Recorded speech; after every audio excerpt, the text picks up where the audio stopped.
3:31। तब राजा ने बेबीलोन के प्रांत में शद्रक मेशक अबेदनगो का पद और ऊंचा किया। आमीन। तब राजा ने बेबीलोन के देश में शद्रक मेशक अबेदनगो को ऊंचा किया।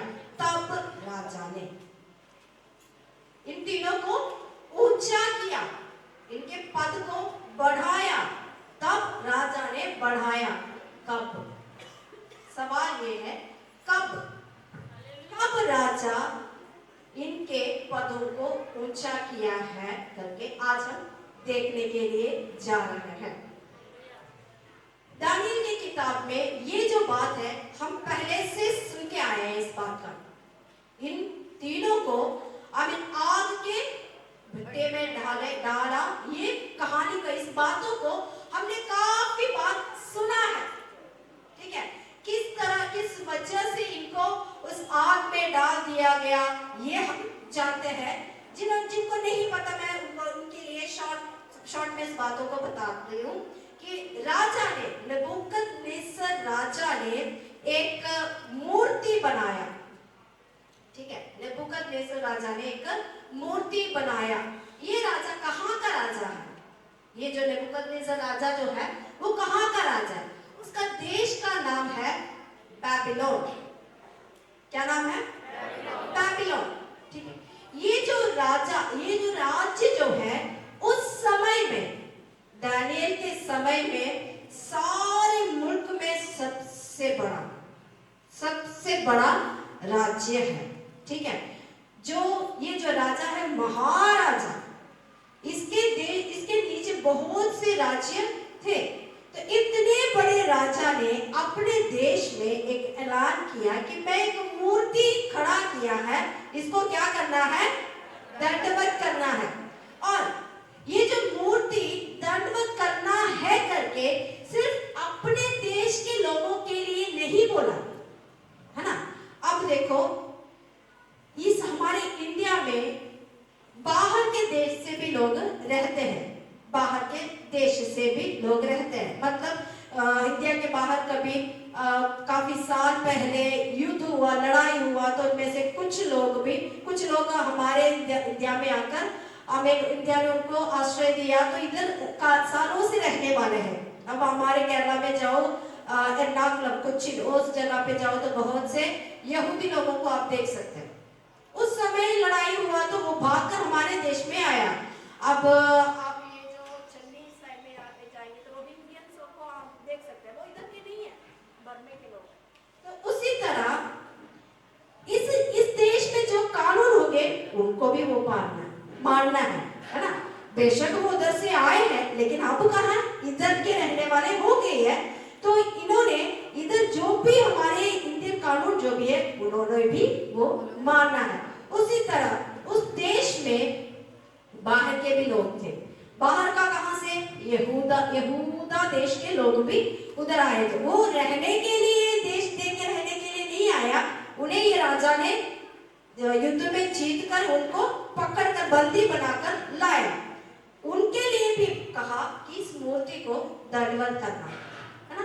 पर उनमें से सिर्फ 3 लोगों ने नहीं किया। 3 लोगों ने नहीं किया। समझ लो एक मूर्ति ऐसे खड़ा किया है, ये पूरे देश के लोग बैठे हैं, इनमें यहूदी लोग भी हैं, इतने लोगों में से सिर्फ 3 लोग क्या है? दंडवत नहीं किया। पहले क्या किया? इनको खड़ा किया सबको। तो खड़ा होने के बाद वो जैसे वो बीना ये सब सारे किया, सब बजने के बाद देखा तो 3 लोग ऐसे के ऐसे खड़े हैं, बाकी सारे झुक गए। ये 3 के 3 खड़े हैं। तो राजा को बड़ा गुस्सा आया। उस समय राजा को बड़ा गुस्सा आया, तो वो उनकी जो मर्जी है वो करेंगे। उनके गुस्से में जो उनका मन में आया तो वो ही करेंगे। तो उसके मन में ऐसे गुस्सा आया तो उसने क्या किया कि मैं इन तीनों को कहाँ डालेंगे? आग में फेंकेंगे। पर फेंकने से पहले उनको फिर से मौका तो दिया।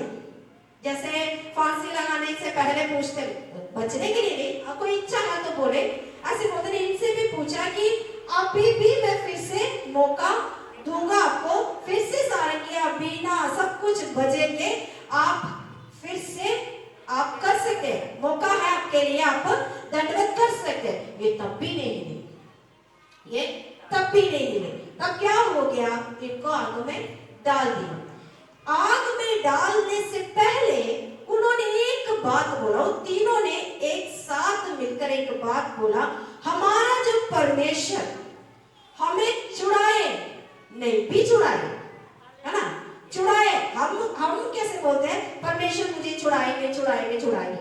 बाद में अगर परमेश्वर की तरफ से कोई भी अद्भुत काम नहीं हुआ तो हम क्या बोलेंगे, ये नहीं चाहिए, परमेश्वर मुझे बचाया नहीं, मैं इतने उपवास रखा, मैं इतने प्रार्थना किया, भोर को उठ के प्रार्थना करते थे मैं, फिर भी परमेश्वर ने मेरे लिए ये काम नहीं किया, सोच के क्या करते हैं, छोड़ देते हैं।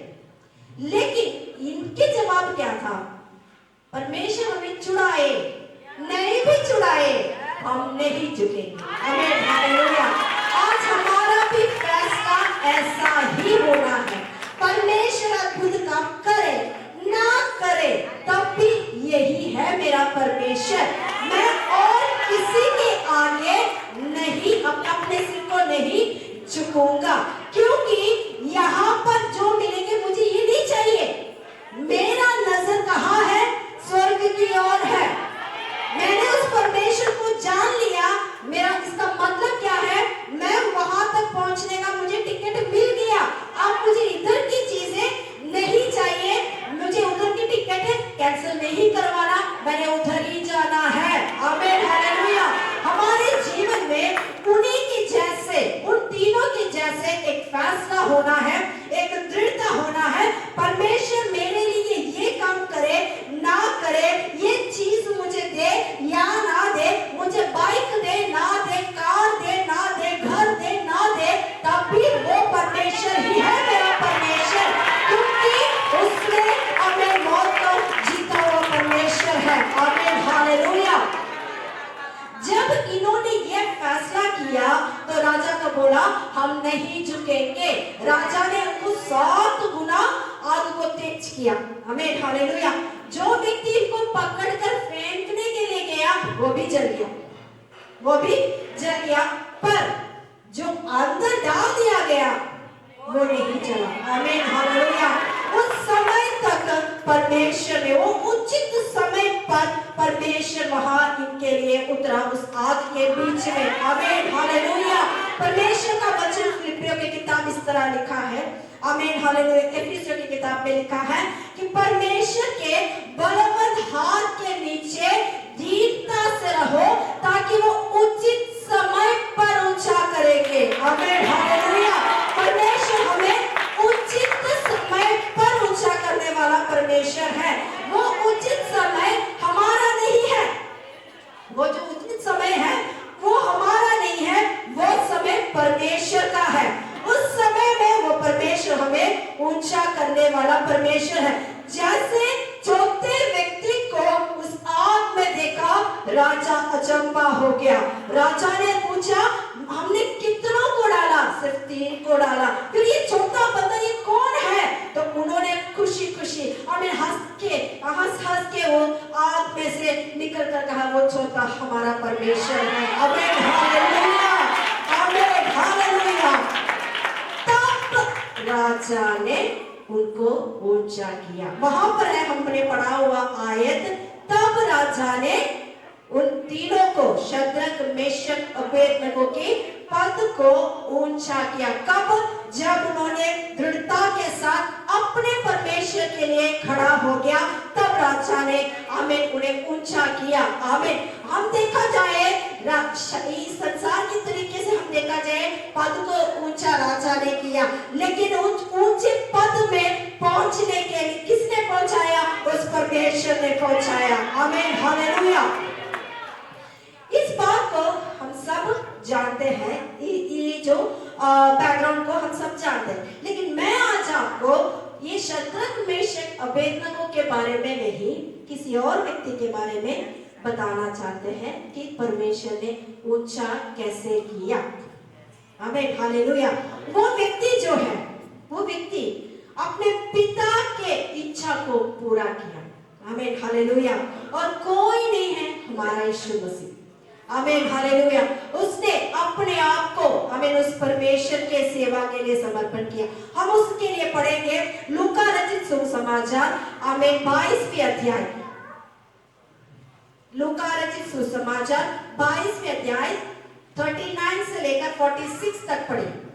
तब वो बाहर निकलकर अपनी रीति के अनुसार जैतून के पहाड़ पर गया और उसके चेले उसके पीछे हो लिए। उस जगह पहुंचकर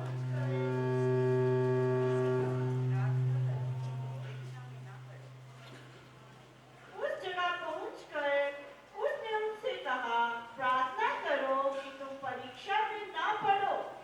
और वो आप उनसे अलग एक डेरा फेंकने की दूरी पर गया और घुटने टेक कर प्रार्थना करने लगा, हे पिता, यदि तू चाहे तो ये प्याला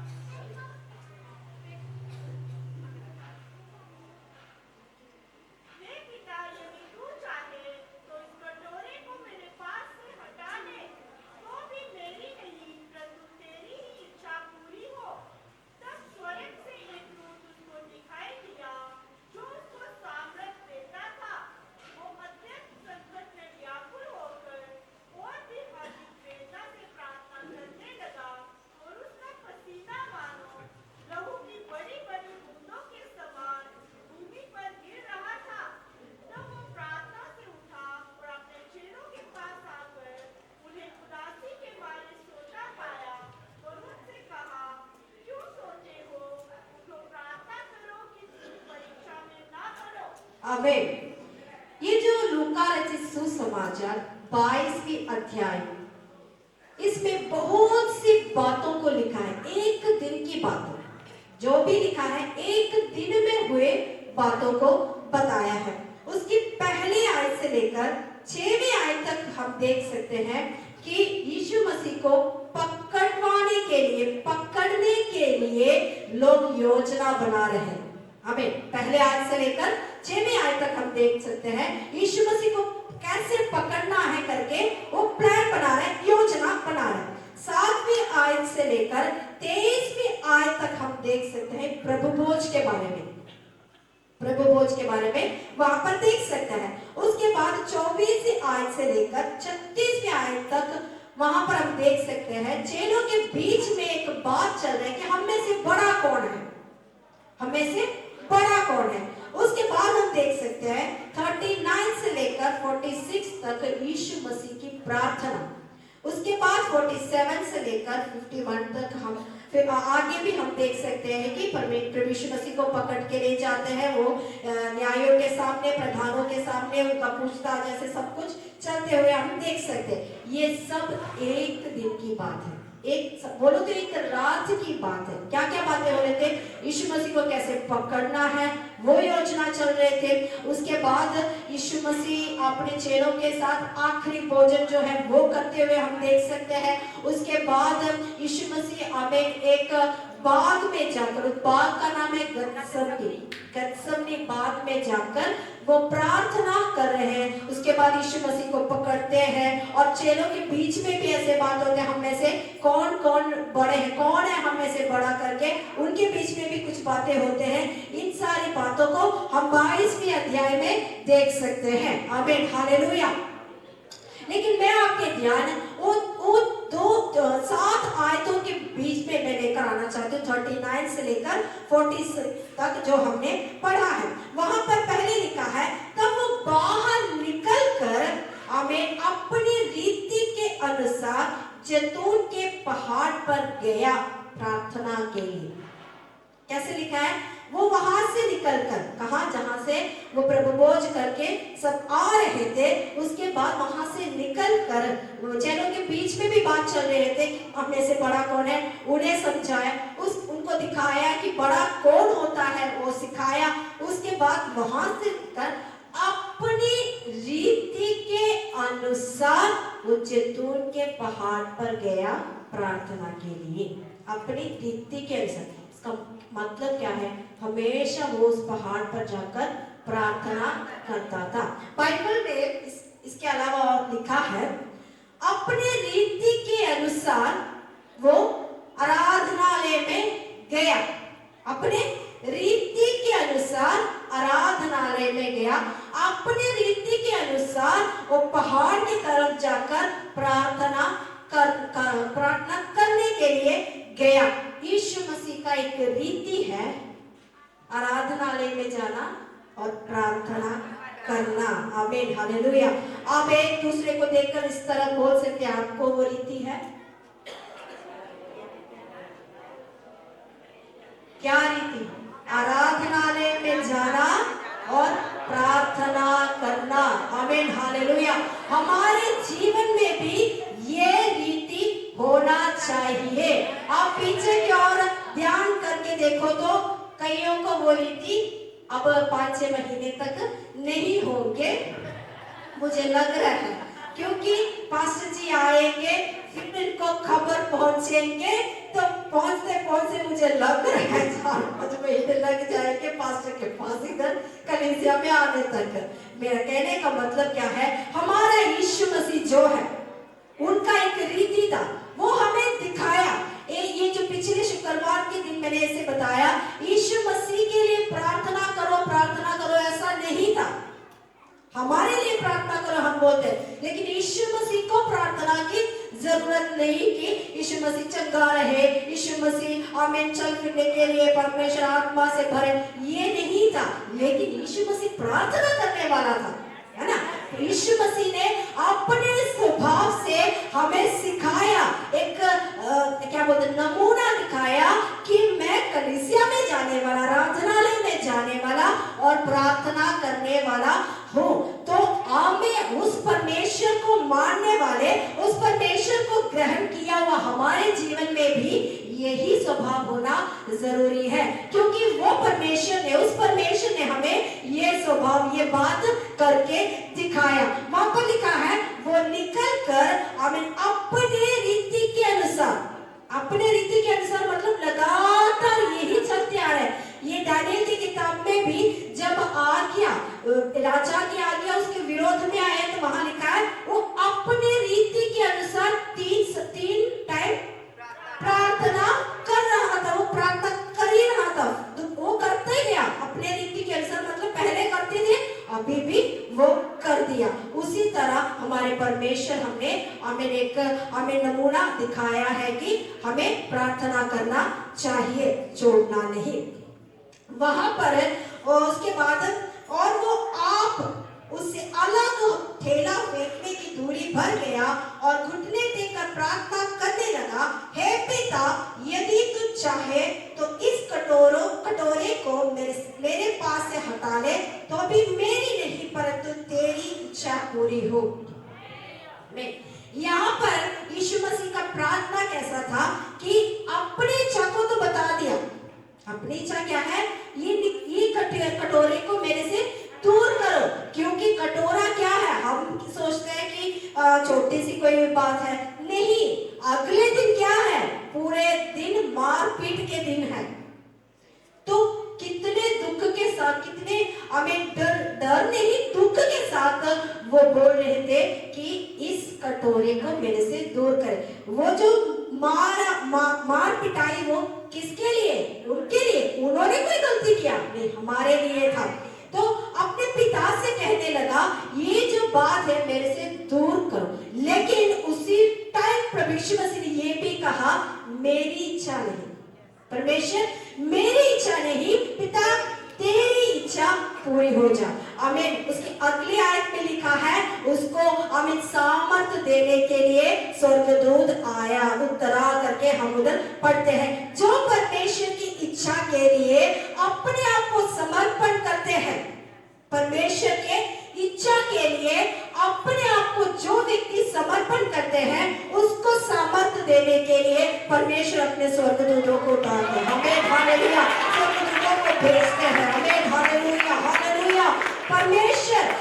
परमेश्वर अपनी एक इच्छा हमारे ऊपर डाला है। आमीन, हालेलुया। आमीन। वो इच्छा करने के लिए, पूरा करने के लिए हमें अपने आप को परमेश्वर के हजूरी में सौंपना है। आमीन। परमेश्वर की जो इच्छा है वो करना आसान बात नहीं है।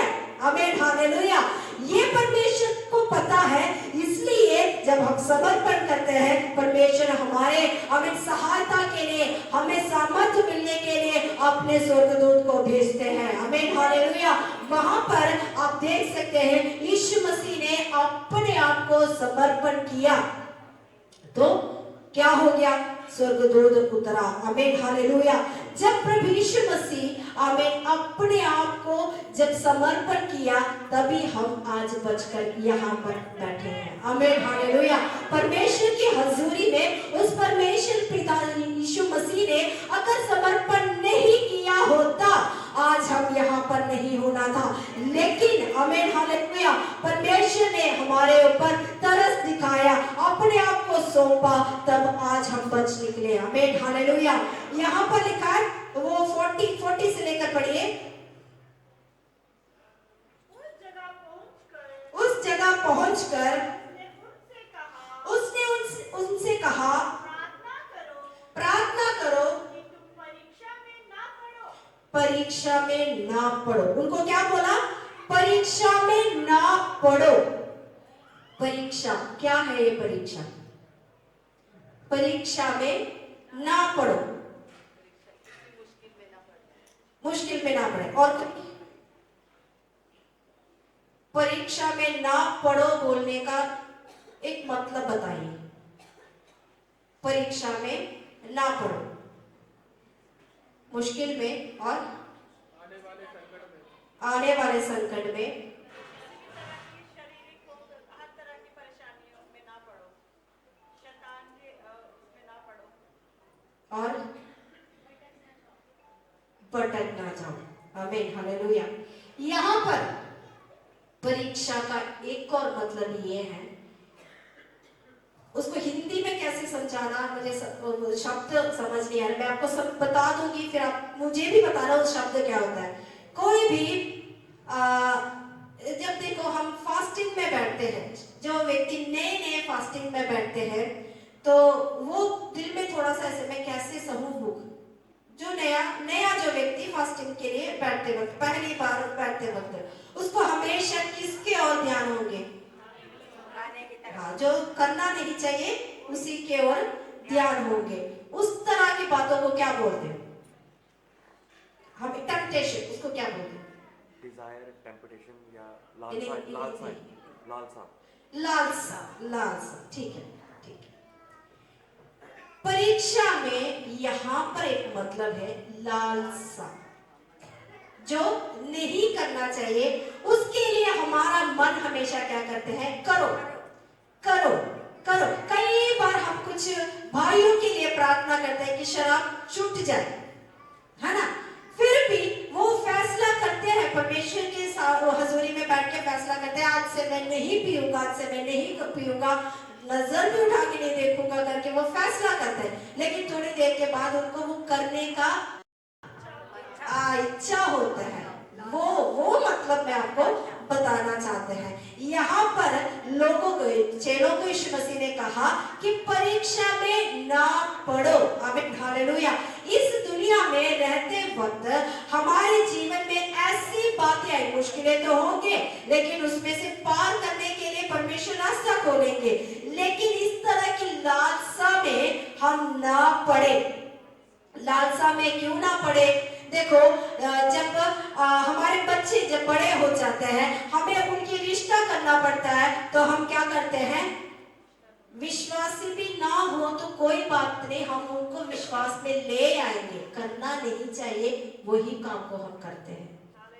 हमारे सोच क्या है, विश्वासी ना हो तो भी कोई बात नहीं, हम उनको भी परिवार समेत लाएंगे, इससे वो भी बच जाएंगे, है ना।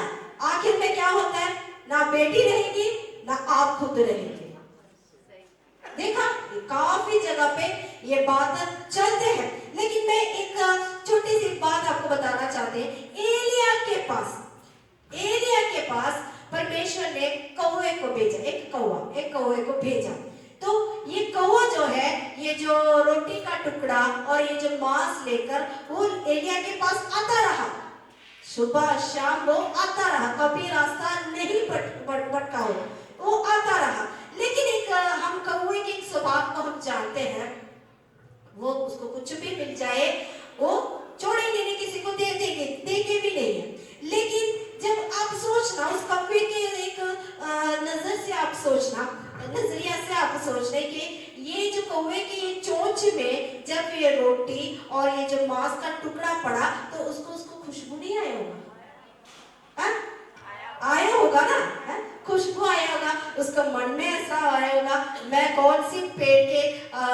जाऊं, डाली में जाऊं, मैं बैठ के इसको खाऊं, उसको सोचनी नहीं होगी। लेकिन ये कौवा टाइम टाइम पर उसको देके जाके दिया। क्यों दिया? क्योंकि उसने परमेश्वर को चुना है। परमेश्वर ने चुना है, परमेश्वर को चुना नहीं, परमेश्वर ने चुना है कि समय समय पर मेरे दास के पास जाना है। अगर वो कौवे ने वो बात नहीं माना तो वो कौवे के बारे में आज इस बाइबल में नहीं होना था, हमने प्रचार भी नहीं होना था, सुनना ही नहीं था। लेकिन उस कौवे ने परमेश्वर के लिए अपने आप को समर्पण किया। आज वो कौवा इतने फेमस हो गए, हम इतने बातें उसके बारे में सुनते हैं। आमीन। इसका मेरे कहने का मतलब ये है, आप जीवन में परमेश्वर के हजूर में अपने जीवन को समर्पण किया है तो आपके रंग नहीं देखते। कौवे के रंग किसी को पसंद नहीं है, कौवे के शब्द भी किसी को पसंद नहीं है। परमेश्वर वो नहीं देखते, आपके रंग नहीं देखते, आपके खानदान नहीं देखते, आप कितना पढ़ा लिखा है ये भी नहीं देखते, लेकिन ये देखते हैं इसने मेरे काम के लिए समर्पण किया है, मेरी बातों को मानते हैं या नहीं मानते हैं। परमेश्वर सिर्फ यही देखते हैं। आज कितने लोग परमेश्वर की हजूरी में बैठकर ये फैसला करेंगे, परमेश्वर मैं आपकी सेवा के लिए अपने आप को समर्पण करना चाहती हूँ। आमीन, हालेलुया। यहाँ पर यीशु मसीह ने अपने आप को समर्पण किया। आमीन, हालेलुया। एक छोटी सी बात के लिए नहीं था, बहुत सी बड़ी दुख उठाने के लिए अपने आप को समर्पण किया। आमीन, हालेलुया। वो दुख भी सहना किसके लिए था? हमारे लिए, किसी और के लिए, खुद के लिए नहीं, किसी और के लिए था। आमीन, हालेलुया। फिर भी परमेश्वर यीशु मसीह ने आमीन अपने जीवन को आमीन हालेलुया अपने पिता के हजूरी में समर्पण करके ये कहा, मेरी मर्जी नहीं, मेरी इच्छा नहीं, परमेश्वर तेरी ही इच्छा पूरी हो जाए। आमीन, हालेलुया। यहाँ ये 40वीं आयत के बाद हम देख सकते हैं, हे पिता यदि तू चाहे इस कटोरे को मेरे पास से हटा ले तो भी मेरी नहीं परंतु तेरी इच्छा पूरी हो जाए। आमीन, हालेलुया। ये परमेश्वर मसीह ने किस बात के लिए ये अपने आप को क्रूस पर आमीन देने के लिए तैयार हो गए? किस बात के लिए तैयार हो गए? प्रभु यीशु मसीह ने अपने आप को सूली पर चढ़ाने के लिए, क्रूसीकरण के लिए क्यों अपने आप को समर्पण किया? हमारे लिए। मैंने पहले भी बोला, हमारे लिए, मेरे लिए। आमीन, हालेलुया। मेरी जिंदगी एक मौत की तरफ था। आमीन, हालेलुया। लेकिन परमेश्वर ने अपने जान को कुर्बान करके मुझे मौत के मुंह से बचाकर हमें निकाला। आमीन, हालेलुया। प्रभु यीशु मसीह का आमीन, हालेलुया, मौत को देखना एक साधारण मौत नहीं। प्रभु यीशु मसीह का जो मृत्यु जो है वो एक साधारण मृत्यु नहीं है, किसी और के लिए अपनी जान दिया, किसी और के लिए। हम इस दुनिया में देखा जाए बहुत से मौत होते, लोग मरते, रोज मरते। तो क्या होता है, कोई अपने बुढ़ापे की वजह से दुनिया छोड़कर चले जाते हैं, कोई एक्सीडेंट के जरिए दुनिया छोड़कर चले जाते हैं, कोई आत्महत्या करके इस दुनिया को छोड़कर चले जाते हैं। मतलब कोई वजह से कुछ लोग अपनी संस्था के लिए, जिस पे वो है उसी के लिए जान देते हैं, और कुछ लोग क्या है कि कोई ये जो राजनीति में जो आता है कि वो किसी पार्टी के लिए अपने जान देते हैं। लेकिन यीशु मसीह क्यों जान दिया? सबके लिए। आमीन, हालेलुया। सबके लिए, दूसरों के लिए ही अपने जान को दिया। आमीन, हालेलुया। आपको पता है यीशु मसीह जन्म भी एक राजा बनकर, यीशु मसीह का जन्म भी एक राजा बनकर, और यीशु मसीह का मौत भी एक राजा बनकर। यीशु मसीह आज भी राजा है। यीशु मसीह आने वाले समय में राजा बनकर आएंगे। आमीन, हालेलुया। यीशु विषय कैसे आगे पूछा, यहूदा का राजा का जन्म हुआ, मतलब क्या है, राजा बनकर जन्म हुआ है, मौत भी राजा बनकर, और आज भी वो राजा है और आने वाले दिनों में राजा बनकर आएंगे। आमीन, हालेलुया। अभी आप मेरे से पूछेंगे, हाँ जन्म होते समय ये सुना हमने, राजाओं का राजा, ये यहूदियों का राजा का जन्म हुआ, वो कहाँ है? ये ठीक है, हमने सुना है, हमें ये पता है आज भी वो राजा है, हमें पता है, और राजा बनकर ही आने वाला है। लेकिन मरते वक्त वो राजा बनकर मरा करके वो कहाँ है? उनकी मौत, मृत्यु जो है राजा बनकर, वो कैसे? ओ हम क्रूस की ओर देखें, वहां पर सभी उसका मजाक उठाते हैं, मजाक उठाते हैं। ये क्या है? चोरों के बीच में उनको लटकाया, चोरों, दो चोरों के बीच में लटकाया, उन्हीं के समान ही लोग, देखने वाले लोग समझते ये भी चोर होंगे, है ना। और जाते जाते कितने लोगों ने आमीन उनका मजाक उठाया, वो क्या कर सके, वो इतने अद्भुत काम किया, आज तेरे को क्या हो गया, तो बड़ा बड़ा बात बोल रहे थे, अब क्या हो गया करके बड़े लोगों ने मजाक उठाया। लेकिन हम कैसे बोल सकते हैं कि राजा बनकर मृत्यु हो गया उनका? अब मेरे साथ निकालिए यूहन्ना रचित सुसमाचार 19वीं अध्याय 19वीं आयत। यूहन्ना रचित सुसमाचार 19वीं अध्याय और 19वीं आयत। पिलातुस ने दोष पत्र लिखकर क्रूस पर लगा दिया, और उसमें ये लिखा हुआ था, यीशु नासरी यहूदियों का राजा। आगे, ये दोष पत्र बहुत से यहूदियों ने पढ़ा, क्योंकि वो स्थान जहां यीशु क्रूस पर चढ़ाया गया था, नगर के पास था। क्या कहा?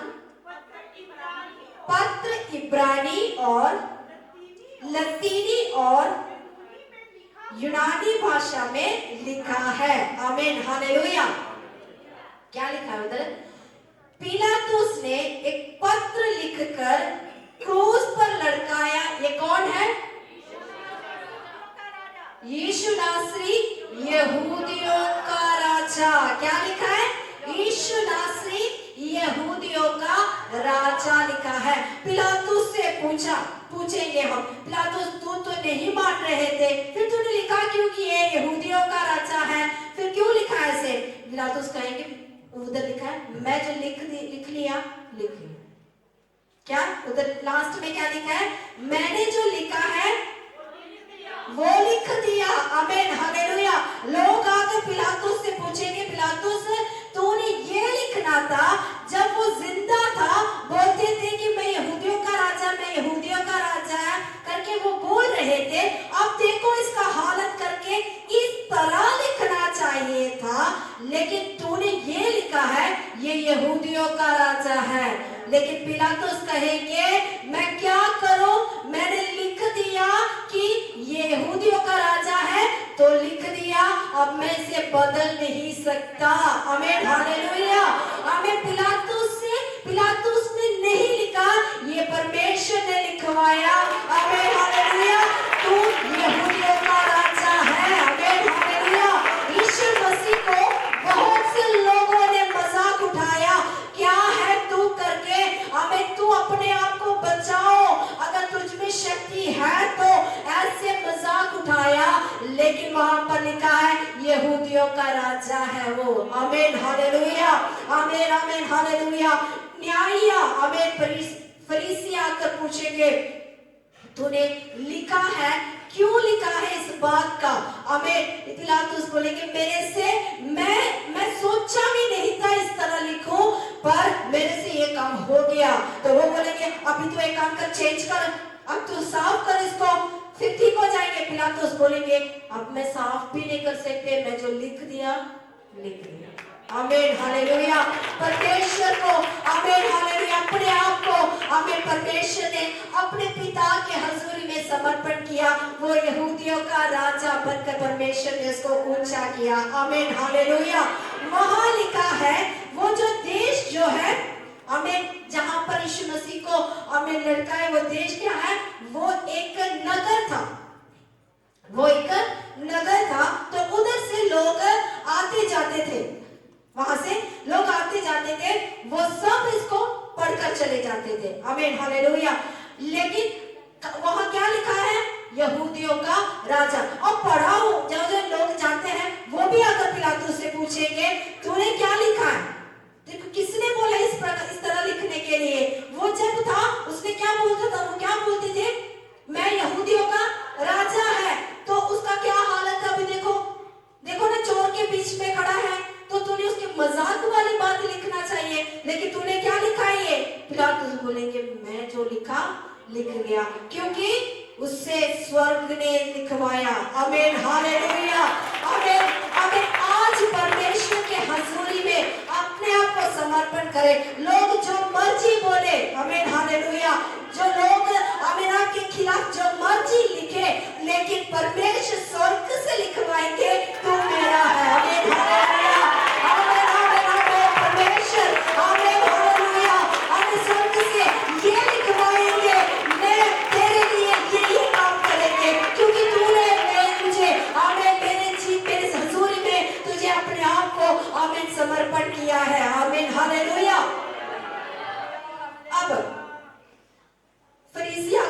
फरीसिया आकर पिलातुस से पूछेंगे, पिलातुस जो तूने लिखा, चलो तूने लिख लिया, तू इब्रानी भाषा में लिखा है, तूने लतीनी भाषा में लिखा है, यूनानी भाषा में लिखा है, क्या जरूरत है? इब्रानी भाषा जो है यहूदियों का भाषा है, और लतीनी भाषा जो है रोम के भाषा है, और यूनानी भाषा जो है और ग्रीक के भाषा, ये तीन भाषा उस समय में चलते थे, फेमस। आजकल इंग्लिश बोलते हैं हम, बड़े फेमस इंग्लिश ही है।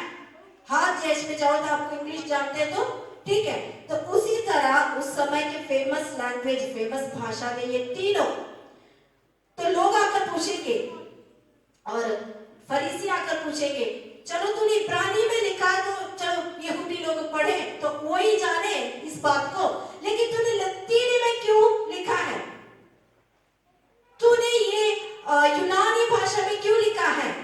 परमेश्वर बोलेंगे देखो ना, उसको सिर्फ यहूदियों ने नहीं, सबने उसकी मजाक उड़ाया। सबको पढ़ना चाहिए, सबको पता होना चाहिए, किसी एक को मैं छोड़ने नहीं देंगे। आमीन हालेलुया।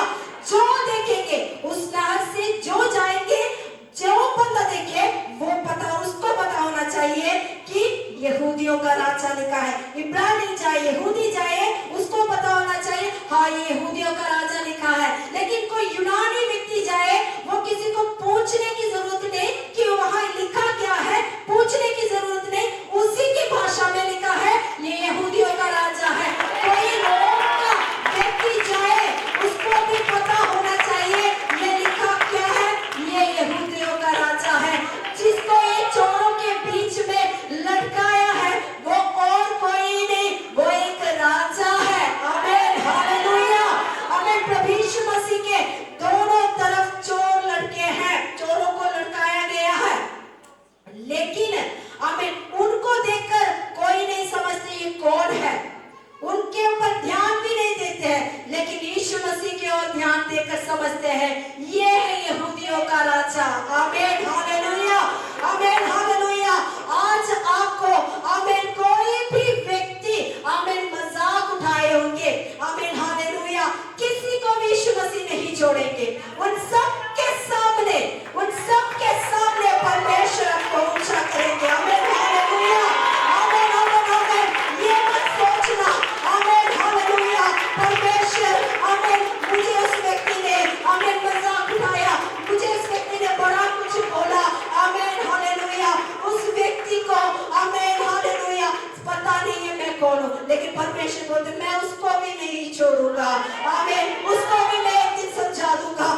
आमेन आमेन आमेन प्रेज द लॉर्ड हालेलुया।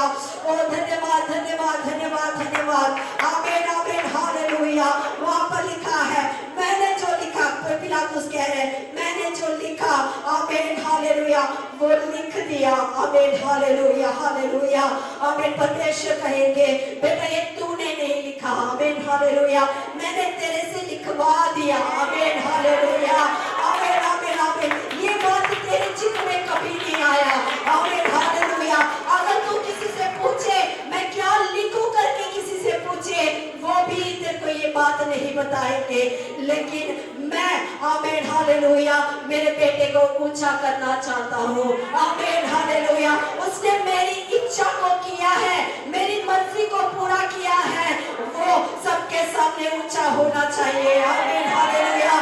चाहे वो जन्म के समय हो, चाहे वो उसके मरने का समय हो, लेकिन वो ऊंचा ही होना चाहिए। इसलिए मैंने तेरे से लिखवाया आमेन हालेलुया हालेलुया हालेलुया आमेन आमेन आमेन हालेलुया।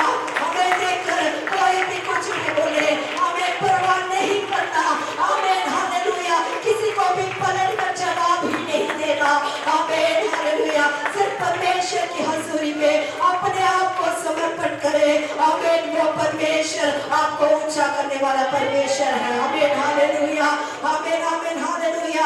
हमें पिछले समयों में, हमें पिछले दिनों में आपने सोचा होगा परमेश्वर मेरा कोई भी काम नहीं चल रहा है, मेरी कोई भी बात नहीं चल रही है आमेन आमेन हालेलुया। मुझे जो चाहिए आमेन हालेलुया वो बनते नहीं है, लेकिन परमेश्वर कहते हैं आमेन हालेलुया मैं हर काम को तेरे लिए करने जा रहा हूँ आमेन हालेलुया हालेलुया। पर सिर्फ तू मेरे हजूरी पर आमेन मुझे आमेन मेरे हजूरी पर अपने आप को समर्पण करे आमेन। सही समय पर ऊंचा करने वाला परमेश्वर हो आमेन हालेलुया हालेलुया। जैसे शद्रक मेशक अबेदनगो इन तीनों के जीवन में आमेन हालेलुया अग्नि के आमेन शोधना अग्नि के परीक्षा आए आमेन। हमारे जीवन में भी जब अग्नि के समान परेशानियां आते वक्त भी आमेन हम परमेश्वर के हजूरी में समर्पण करें आमेन हालेलुया। गेत्सेमनी जो बाग है वो जब भी वो शब्द सुनते हैं हमें उसी वक्त परमेश्वर यीशु मसीह के दुख के बारे में याद आते हैं आमेन आमेन। परमेश्वर के वचन में बहुत से वाटिका के बारे में, बगीचे के बारे में, बहुत बागों के बारे में लिखा है।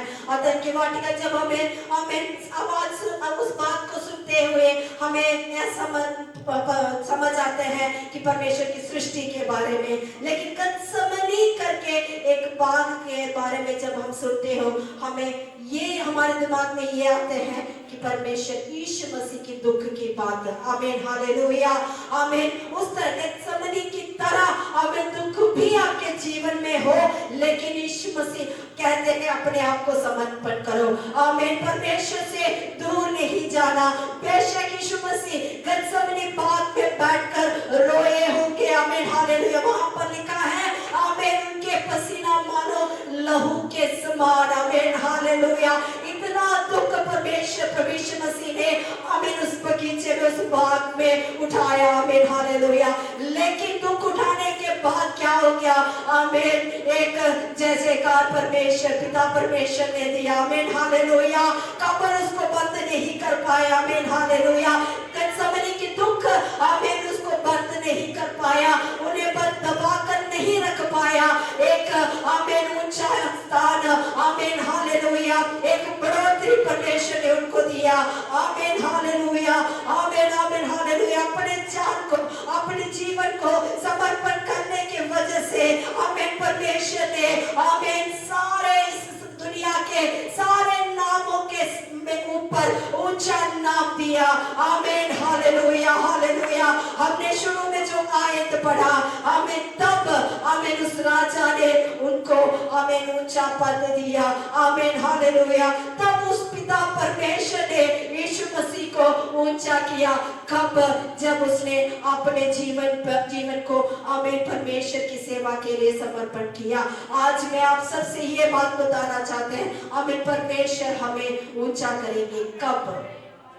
सवाल यह है परमेश्वर हमें ऊंचा करेंगे कब? जब हम परमेश्वर की हजूरी में अपने आप को समर्पण करेंगे। आमीन हालेलुया। हमने देखा है आमीन एक आमीन हालेलुया प्रधान व्यक्ति है पिलातुस। आमीन हालेलुया। वहां के न्यायी है पिलातुस। उसके सामने ही यीशु मसीह का आमीन विस्तार किया है। आमीन हालेलुया। लेकिन उससे भी क्या हो गया, वो भी लिख दिया कि ये यहूदियों का राजा है। आमीन हालेलुया। आमीन आमीन हालेलुया। वो आमीन दूसरों की तरह आमीन हालेलुया आमीन आमीन ये नहीं सोचा ये एक चोर है। आमीन उधर उसको बताया है कि तूने ये लिखना चाहिए कि जब ये जिंदा था मैं यहूदियों का राजा है करके ये बोलता था। पिलातुस को समझा रहे हैं, तो लोग आकर समझा रहे कि वो जब जिंदा था इस तरह बोलता था कि मैं यहूदियों का राजा हूँ, तो तूने वही लिखना चाहिए। ये बोलते थे कि यहूदियों का राजा है, देखो इसका क्या हाल हो गया, ये लिखना था। पर तूने ये क्या लिखा है, तूने ये क्यों लिखा है? हमने कभी नहीं सोचा तू ये लिखेंगे। अगर हमें पता हो तो हम तो समझा देते कि ये नहीं इस तरह लिखना, लेकिन वो स्वर्ग के परमेश्वर ऐसा होने नहीं दिया। आमीन हालेलुया। आमीन। परमेश्वर को पता है लोग इस तरह ही बोलेंगे। आमीन हालेलुया। हमारे परमेश्वर को पता है लोग हमारे बारे में ऐसा ही बोलेंगे, लोग हमारे बारे में कुछ नहीं बोलेंगे। आमीन। अच्छा नहीं बोलेंगे करके परमेश्वर को पता है, लेकिन आमीन उन सब के बीच में परमेश्वर हमारे नाम को ऊंचा करने वाला है। आमीन हालेलुया हालेलुया हालेलुया। इस वचन के आधार पर हम देखा जाए परमेश्वर आमीन जिस प्रकार अपने बेटे को ऊंचा किया, आमीन हमें भी एक दिन ऊंचा करेंगे। आमीन हालेलुया हालेलुया हालेलुया। परमेश्वर के हाथों में अपने आप को समर्पण करे और परमेश्वर से कहे, परमेश्वर हालेलुया मैं अपने आप को आमीन हालेलुया आपकी सेवा के लिए सौंपती हूँ, आपके सेवा के लिए सौंपता हूँ। परमेश्वर हालेलुया आमीन आपके सामर्थ से मुझे भर दीजिए। जब यीशु मसीह अपने आप को समर्पण किया, स्वर्गदूत को भेजा। आमीन हालेलुया। जब परेशानी के बीच में, दुखों के बीच में जब हम अपने आप को समर्पण करेंगे, परमेश्वर हमें सामर्थ देने के लिए अपने स्वर्गदूत को भेजते हैं। आमीन हालेलुया आमीन हालेलुया हालेलुया। वहां यीशु मसीह इतने दुख में बैठे थे। आमीन हालेलुया। पसीना लहू के समान बह रहे थे, लेकिन आमीन वहां पर आमीन उन्हें सामर्थ देने के लिए आमीन स्वर्गदूतों को भेजा। आमीन वहां पर पढ़ते हैं अपने बेटे को सामर्थ के लिए उन्होंने आमीन स्वर्ग से स्वर्गदूत को भेजते हैं। आमीन हालेलुया। जब एक विषय के लिए आप आमीन दुख उठाकर प्रार्थना करते वक्त आप समझना आमीन आपके लिए स्वर्गदूत उतरने के लिए जा रहा है। आमीन हालेलुया हालेलुया। कभी भी आमीन हालेलुया उस विषय के सामने बुड़बुड़ाना नहीं। आमीन हालेलुया। यीशु मसीह ने हमें अच्छा नमूना दिखाया। उस परेशानी के सामने, उस दुख के सामने यीशु मसीह तब भी परमेश्वर अपने पिता की इच्छा को ढूंढा। आमीन हालेलुया। हम भी जब प्रार्थना करते वक्त आमीन हालेलुया चाहे अपने विषय के लिए क्यों ना हो, आमीन चाहे दूसरों के विषय के लिए क्यों ना हो, आमीन यीशु मसीह के आमीन जैसे पिता की इच्छा को ढूंढना है। आमीन हालेलुया आमीन आमीन हालेलुया। प्रभु यीशु मसीह ने हमें अच्छा नमूना दिखाया पिता की इच्छा को पूरी करना। आमीन हालेलुया। जब हम भी पिता की इच्छा को पूरे करेंगे, आमीन परमेश्वर भी आमीन उस परमेश्वर भी हमें भी आमीन ऊंचा करने वाला परमेश्वर है। आमीन हालेलुया आमीन आमीन आमीन हालेलुया।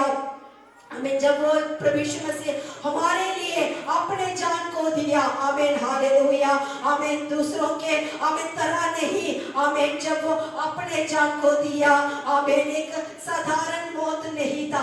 कैसा था? आमीन अंधेरा फैल गया। आमीन हालेलुया। और किसी के भी आमीन हालेलुया मृत्यु के समय इस तरह नहीं हुआ था। आमीन हालेलुया आमीन आराधनालय के जो पर्दे हैं वो फट गया। आमीन हालेलुया आमीन क्योंकि सृष्टि करता था वो। आमीन हालेलुया आमीन आमीन हालेलुया। वही परमेश्वर की तरह आमीन हालेलुया वही परमेश्वर की तरह हम भी हमारे जीवन को हमें परमेश्वर की इच्छा के लिए समर्पण करें। आमीन हालेलुया हालेलुया आमीन। सभी जन प्रार्थना के साथ बैठे। आमीन हालेलुया आमीन आमीन हालेलुया। हमने पहले एक आमीन आयत सुना, शद्रक मेशक अबेदनगो को आमीन हालेलुया आमीन उस देश में ऊंचा किया। आमीन हालेलुया आमीन। हमने सुना आमीन यीशु मसीह ने सारे इस संसार के सारे नामों के आमीन सामने आमीन परमेश्वर ने ऊंचा किया। आमीन हालेलुया आमीन आमीन। ये सब आमीन हालेलुया आज्ञाकारी होने के वजह से ही हुआ है। आमीन हालेलुया हालेलुया आमीन आमीन आमीन हालेलुया। परमेश्वर पर आमीन भरोसा रखना, कभी नहीं छोड़ना। आमीन हालेलुया आमीन। वो परमेश्वर आमीन हालेलुया हालेलुया उस स्वर्ग में आमीन हालेलुया हमें ऊंचा करने वाला परमेश्वर है। आमीन हालेलुया। स्वर्ग में आमीन हालेलुया हमें स्थान देने वाला परमेश्वर है। हमें इस संसार की आमीन कोई भी नाम से आमीन कोई भी मतलब नहीं। आमीन सिर्फ परमेश्वर जो हमें जो नाम देना चाहते हैं हमें वही चाहिए। हालेलुया आमीन हालेलुया हालेलुया। उस परमेश्वर से कहे, परमेश्वर आमीन हालेलुया मैं करती हूँ आपकी इच्छा के लिए अपने आप को मैं देना चाहती हूँ, मैं सौंपती हूँ। आमीन हालेलुया आमीन। परमेश्वर हालेलुया आमीन। कोई मुझे कुछ भी कहे मुझे उसकी परवाह नहीं। आमीन हालेलुया। कोई मेरे साथ कुछ भी करे मुझे उसका कोई परवाह नहीं। परमेश्वर मैं जानती हूँ, मैं जानता हूँ तो मुझे एक दिन ऊंचा करने वाला परमेश्वर है। आमीन हालेलुया आमीन आमीन। मैं आपके बलवंत हाथों के नीचे आमीन अपने जीवन को आमीन अपने आमीन हालेलुया सब कुछ आमीन सौंपना चाहती हूँ। आमीन सौंपना चाहता हूँ परमेश्वर। तो मुझे जिस समय पर आमीन ऊंचा करने वाला परमेश्वर है, मैं जानता हूँ परमेश्वर तो मुझे ऊंचा करने वाला परमेश्वर है। आमीन आमीन आमीन हालेलुया। ओ धन्यवाद धन्यवाद धन्यवाद धन्यवाद धन्यवाद प्रभु। आमीन आमीन आमीन हालेलुया हालेलुया हालेलुया हालेलुया। सभी जन अपने आप को आमीन समर्पण करें, अपने आप को उस परमेश्वर के हवाले करके बोले, ओ परमेश्वर हालेलुया आमीन हालेलुया। कोई भी नेता कोई भी अफसर मेरे लिए जो मर्जी सोचे, ओ परमेश्वर आमीन हालेलुया उससे आमीन तू मेरे लिए ही काम करवाएंगे। आमीन हालेलुया आमीन आमीन आमीन हालेलुया हालेलुया। मेरे लिए मेरी जरूरत की बात, मेरी प्रार्थना का जो विषय है, मेरे जो उत्तर चाहिए आमीन वही तू आमीन उस नेताओं से अफसरों से लिखवाएंगे। आमीन हालेलुया। मेरी हर बातों में आज उत्तर मिलने वाले हैं, मैं जानता हूँ। आमीन परमेश्वर तू मेरे लिए काम करने के लिए जा रहा है, मैं जानता हूँ। हालेलुया। किसी भी नेता पर मैं भरोसा नहीं रखेंगे, किसी भी व्यक्तियों के ऊपर मैं भरोसा नहीं रखेंगे। आमीन खुदा परमेश्वर मैं सिर्फ आपके ऊपर भी भरोसा रखना है।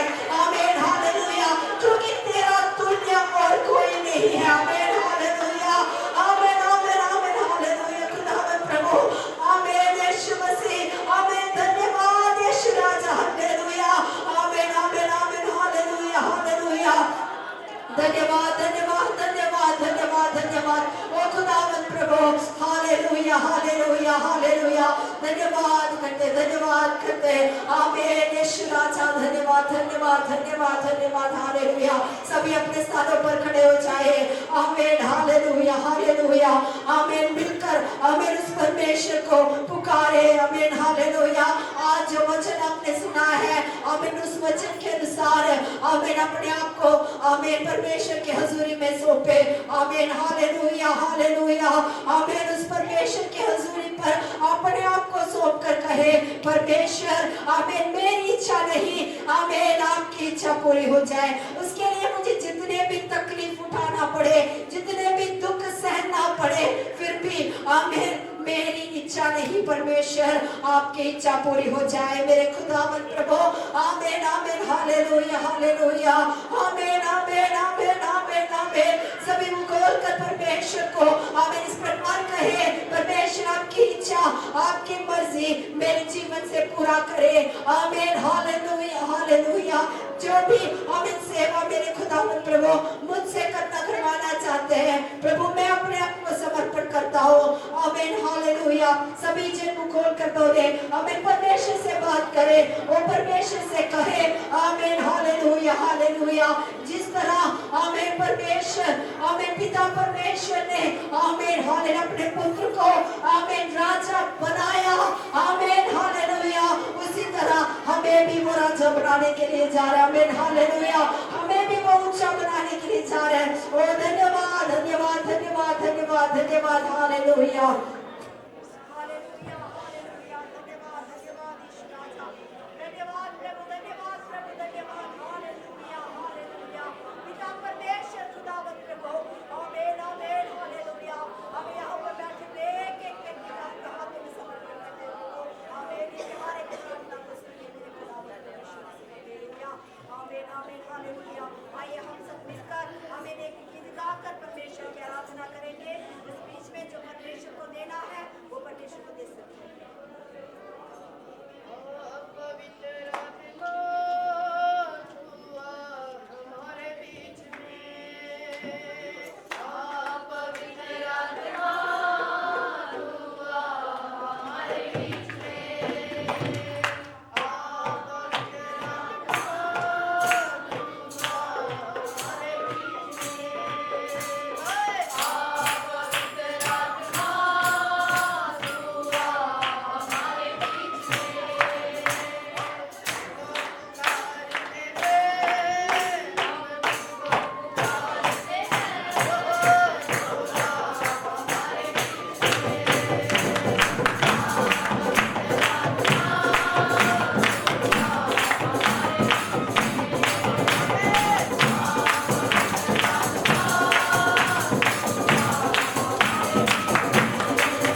Amen, amen, amen, amen. Praise God, praise God. Hallelujah, hallelujah, hallelujah.